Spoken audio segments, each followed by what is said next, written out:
Y I could not score well in my first attempt. वैसे तो बहुत सारे रीज़न्स हो सकते हैं कि जिसकी वजह से मैं फ़र्स्ट अटैम्प्ट में फ़ेल हुआ, लेकिन एक दो रीज़न जो अभी मेंशन करना बहुत ज़रूरी है इस सीरीज़ से पहले, वो आपको बताऊंगा इस वीडियो में। जब मैं फ़र्स्ट अटैम्प्ट में अपनी तैयारी कर रहा था तो मेरा एक दोस्त था जो रिपीट कर रहा था। मैं फ्रेशर था, वो रिपीटर था। मेरी उसके साथ अक्सर डिस्कशंस होती रहती थी। एक बार मैं उससे इस तरह गाइडलाइंस ले रहा था तो उसने मुझे कहा कि आखिरी दिन ना, लास्ट डे है जो MCAT से पहले, उस दिन आपकी रिवीजन होना बहुत ज़रूरी है। आप रिवीजन उस दिन ना करोगे तो आप मतलब आपके साथ बड़ा मसला हो जाएगा। अब उस सीनियर ने, उस मेरे दोस्त ने किस सिनेरियो में कहा, मैंने इसको किस तरह समझा, लेकिन मेरी समझ में ये बात आई कि आपने लास्ट डे पर और नहीं तो कम से कम सारे नोट, सारी शॉर्ट लिस्टिंग, सारे फार्मूला सब कुछ आपने रिवाइज़ करना है। मुझे ये समझ आई, जबकि ऐसा पॉसिबल नहीं होता अक्सर, क्योंकि आखिरी दिन में मेरे ख्याल में रिलैक्स करना चाहिए, इतना ज़्यादा ओवरबर्डन नहीं लेना चाहिए, इतनी ज़्यादा स्ट्रेस नहीं लेनी चाहिए। अगर आप लास्ट वीक में सिलेबस को एक बार गो थ्रू कर लो और उसमें सिर्फ इंपॉर्टेंट चीज़ें, सारा सिलेबस नहीं, इंपॉर्टेंट चीज़ें, हाईलाइट्स वगैरह इस तरह की चीज़ें आप रिवाइज़ कर लो आखिरी वीक में, तो इट्स इनफ। क्योंकि MCAT एक MCQs बेस्ड टेस्ट है, इसमें आपको सब कुछ रिप्रोड्यूस नहीं करना होता। आपने अगर एक महीने पहले भी कोई चीज़ पढ़ी है तो आपको कई बार होता है कि वो आपको याद आ रही होती है, क्योंकि ऑलरेडी आपके पास ऑप्शंस में से एक करेक्ट ऑप्शन मौजूद है, आपको ऑप्शन करेक्ट दिया गया है, आपने खुद से उसको सोचना नहीं है जिस तरह FSC में होता है। तो उसने मुझे कहा कि आखिरी दिन पर रिवीजन बहुत ज़रूरी है। मैंने कहा ठीक है भाई। अब मैंने उस बात को बहुत फाइनल और फैटल समझ लिया कि अगर इसको मैंने फॉलो नहीं किया ना तो मेरा एडमिशन नहीं होगा। अब मज़े की बात है कि उस वक्त उसका भी एडमिशन नहीं हुआ था और वो भी एक रिपीटर था, लेकिन मैं क्योंकि गाइडलाइंस के लिए इतना डेस्परेट था, मुझे बस ये था कोई बात मुझे कोई बता दे, ठीक है, कहीं से कोई गाइडलाइंस मिल जाए। तो मैंने इस स्टेटमेंट को बहुत सीरियसली लिया। लास्ट डे था, मुझसे उस तरह रिवीजन नहीं हो सकी जिस तरह मैं उस सीनियर की स्टेटमेंट को समझ सका था। अच्छा, शाम का वक्त है, मैं अपने पेरेंट्स के पास आया हूँ। मैंने कहा है कि मैं तैयारी सही से नहीं कर पाया, इस बार मेरा एडमिशन नहीं होगा, मैं आपसे माफ़ी चाहता हूँ। और मैंने यानी कि हथियार मैंने सरेंडर कर दिया, ठीक है।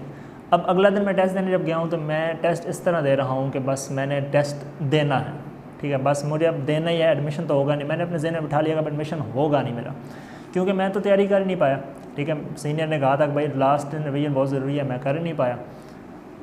खैर, अब मैं टेस्ट सॉल्व कर रहा हूँ तो मैं बस ऐसे एक बार स्टेटमेंट पढ़ी, जो समझ में आया लगा दिया, एक बार स्टेटमेंट पढ़ी, जो समझ में आया लगा दिया। अब जब सारे पेपर से मैं गो थ्रू कर गया हूँ और कोई आधा घंटा या 45 मिनट पहले मैंने पेपर सॉल्व कर दिया, अब मुझे फ़ील हुआ कि टेस्ट तो आसान था यार, मुझे आता था। मतलब मैंने ख़ुद को काफ़ी अंडर एस्टिमेट किया, मेरा कॉन्फिडेंस बिल्कुल शैटर हो चुका था। लेकिन मैंने जब टेस्ट सॉल्व किया तो मुझे लगा कि यार टेस्ट तो मुझे आता है। घर आया, मैंने की चेक की, तो की चेक करने के बाद मुझे फील हुआ कि यार मैंने बहुत बड़े बड़े ब्लंडर्स मारे हैं। और उन ब्लंडर्स की वजह क्या थी कि मैंने उन स्टेटमेंट्स को गौर से पढ़ा ही नहीं, मैंने चीज़ों को देखा ही नहीं। मैं बिल्कुल मैंने क्योंकि सोच लिया था कि मेरा एडमिशन तो होगा नहीं, तो अब क्या फ़ायदा, मतलब अब बस वैसे ही है, पेपर फॉर्मेलिटी के लिए देने आया हूँ। तो जब मैंने एक बार दूसरी बार पेपर देखा कि अगर मैं सीरियसली उसको सॉल्व करता तो मेरे कितने मार्क्स होते, तो काफ़ी गैप था। यानी कि ऐसा भी पॉसिबल था कि मेरा एडमिशन हो जाता। और मेरे कुछ दोस्त थे कि जो बिल्कुल जिनकी तैयारी मेरे आगे पीछे थी और उनका एडमिशन हो गया, ठीक है, और उनके BFSC में मेरे जितने ही मार्क्स थे। तो अब इसमें दो चीज़ें बताने वाली हैं। सबसे इम्पोर्टेंट जो बात है वो ये है कि गाइडलाइंस के हवाले से आप कहीं से भी अगर कुछ भी सुना तो ये मतलब नहीं है उसका कि आप उस स्टेटमेंट को फाइनल समझें। अगर कोई सीनियर ने आपको कोई बात कर दी तो आपने पहले ख़ुद को देखना है कि यार मेरा कैलिबर, मेरा एटीट्यूड क्या है। और यही रूल आपने मेरी गाइडलाइंस के हवाले से जो मैं सीरीज़ ये बनाऊँगा, अगर आप इसको फॉलो करेंगे तो आपने इस चीज़ का ख्याल रखना है कि मेरी कोई भी बात फ़ाइनल नहीं होगी। अगर मैं कह दूं कि दिन में पढ़ना ज़्यादा अच्छा है, तो ये नहीं कि अगर कोई बच्चा शुरू से रात में पढ़ता आया तो वो कहे कि भाई चूँकि ज़ीशान भाई ने कह दिया तो अब मैं दिन में पढ़ूंगा, और दिन में उससे अच्छी तरह पढ़ाई ना हो और वो अपना नुकसान कर दे। हाँ, ये है कि आपको मोटिवेशन मिलेगी, आपके कई कन्फ्यूजन्स दूर होंगी, आप चीयर अप होंगे, लेकिन ये है कि कोई भी चीज़ फ़ाइनल नहीं है, कोई भी स्टेटमेंट मेरी फ़ाइनल नहीं है। और दूसरी बात यह है कि जब आप अपनी तैयारी कर लें, आप टेस्ट देने जाएं तो अपना बेस्ट दें, ठीक है। आपसे जो होता था आपने कर लिया, अब आप 2 घंटे 3 घंटे सीरियस होकर टेस्ट को सॉल्व करें, इस पर कॉम्प्रोमाइज़ ना करें, हर स्टेटमेंट को अच्छी तरह से रीड करें।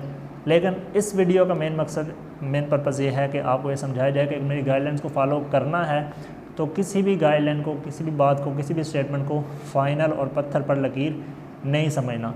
हर बात को पहले अपनी पर्सनैलिटी को देखकर फिर उसको फॉलो करना है।